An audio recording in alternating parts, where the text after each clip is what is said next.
Last summer, I visited my friend Kate and her toddler son, Benny.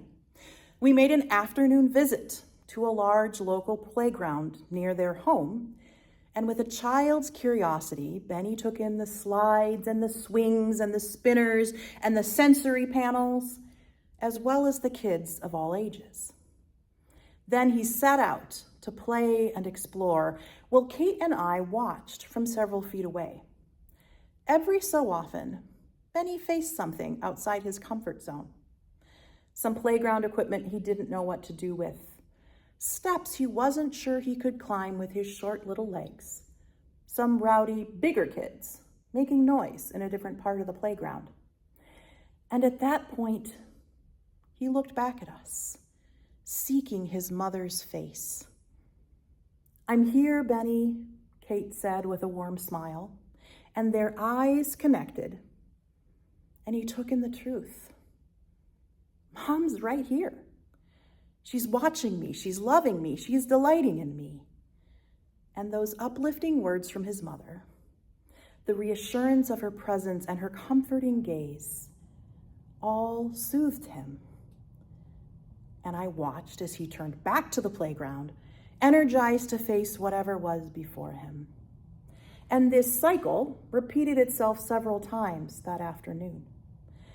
Benny setting out, turning back when he just needed to know, Mom's right there, watching me and caring for me and cheering me on. The prophet Isaiah offers us the image of God as a mother who nurtures, nourishes, comforts, and carries God's people. And this is paired with Luke's account of Jesus sending out 2 by 2 the 72 followers to proclaim God's reign and to heal. The task before them is risky, and Jesus tells them to go out vulnerably, like lambs among wolves. No sack, no sandals, no money bag, relying on the generosity of others for food and shelter. And what's more is Jesus acknowledges they will face resistance in their mission. Why else would he tell them to shake the dust from their feet if they aren't received? Jesus' words of commissioning are offered to me and to you and to all of us today.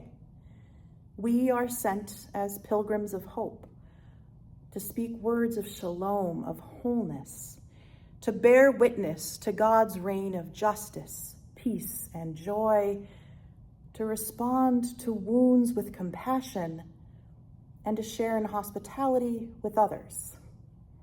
And we are sent into a world marked by distrust, individualism, greed, and division, where our words and our presence may not be received and welcomed.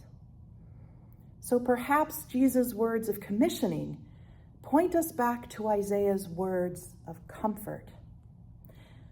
Stepping into the world each day in relating to our families and friends, logging online to see the local and national and global news, calling for truth and tolerance at a time of violence and discord, using our gifts to be of service, pushes us outside our comfort zone.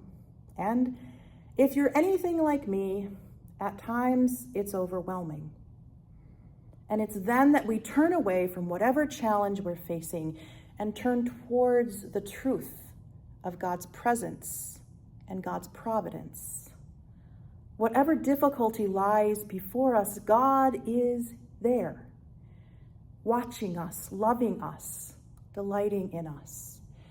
We can listen for God's uplifting voice, seek the reassurance of God's presence, and rest in God's caring, compassionate gaze before returning back to mission.